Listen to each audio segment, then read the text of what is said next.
So it's been a little bit since I've done a Minute Mentor, and you'll notice that my head is shaved. That's because my hair was falling out, and I couldn't get it to come to work. So this video is about the life cycle. So the important thing here is that when I went out with the team and we studied why entrepreneurs were failing, we were trying to understand why they were failing. In the process, we learned that when they were failing and how they were failing was more important than why. What I mean by that is there's a junction between the reasons why they're failing going down, which are big top reasons, and then underneath how they were failing, which are the details. And then the actual win, which is the life cycle, so that you could understand when they should be paying attention to the reasons why they fail and how those entrepreneurs failed. So this is about the life cycle. The life cycle has a series of different stages that go from vision to product to go-to-market, standardization, optimization, growth, and exit. And each one of these things have different reasons why they fail, different things you need to do, and different rounds of funding that happen typically during this process. So in PreSeed, you're looking at, this is covering sort of like your vision and your product stages in the life cycle. And your seed round is covering your go-to-market and your standardization. And then you have optimization, growth, and exit, which is typically your A round with boss. So in the vision stage, you're trying to create your vision. You're trying to ideate exactly what it is you're building. We have courses for this to help you walk it through it. In product, you're trying to go through prototype, and then you're trying to build a minimal viable product and build your user advisory board, which will later turn into customers. Your go-to-market has your sort of pre-go-to-market, which is testing your theories out by converting your minimal viable product user advisory board and then going to some warm prospects and seeing if the strategy that you have planned out in terms of the sales strategy is going to work out. And then you go into your full go-to-market, which includes your content, your demand generation, and all the other stuff that you have to do during that phase.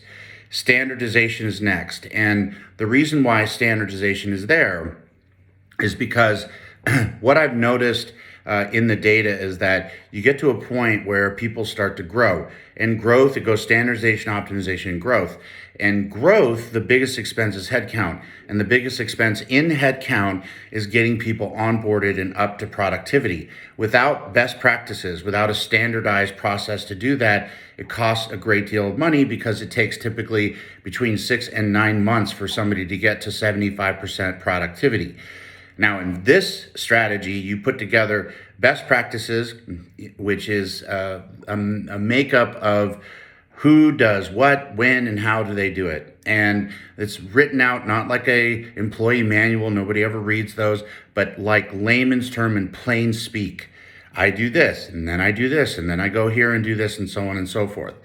That standardization makes it so that you can have a boot camp or an initial training when you onboard somebody, teaching them how your company functions.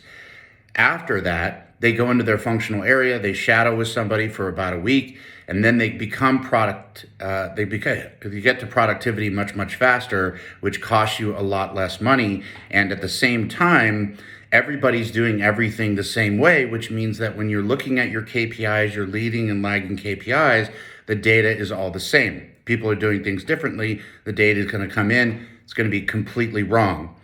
Optimization then it steps on the shoulders of standardization to figure out how to optimize processes. Both of these things are very margin-friendly activities. So these things are going to help, you have growth, margin, and retention. These things are going to help out with margin and drastically also in retention. So those two stages are tied together in a sequence of standardization and then into optimization. It's important to note that typically 33% to 40% of the initial cost of a startup going into growth is headcount made up of the onboarding, the cost of getting new employees. So if you think about it this way, recruiter fees are now 20%. You hire somebody for $100,000, that's $20,000 in fees. Plus you're paying these people $9,000 a month, $10,000 a month, whatever you're paying them. Now you have that extra money building up over time without productivity. In fact, it actually costs your current people money and time because they're having to train these people. So now you add that on, so you have 6 months of compensation going out to somebody before they're productive. If you're paying them 10 grand a month, that's $60,000 in cost plus the cost of the recruiter. Now, if you can get that down to 30 days, it makes it a lot less expensive to grow because you may be hiring 5, 10 people at a time, which I've done from time to time. So this process of standardization and optimization are really, really important to avoid these different valleys of death that you have as you're going through and building a new business. And then you're ready for growth. Now, if you put growth in front of standardization and optimization, all you're doing is going to be not only growing your revenue, but growing all the problems and all the costs along with it. And that's not scalable growth.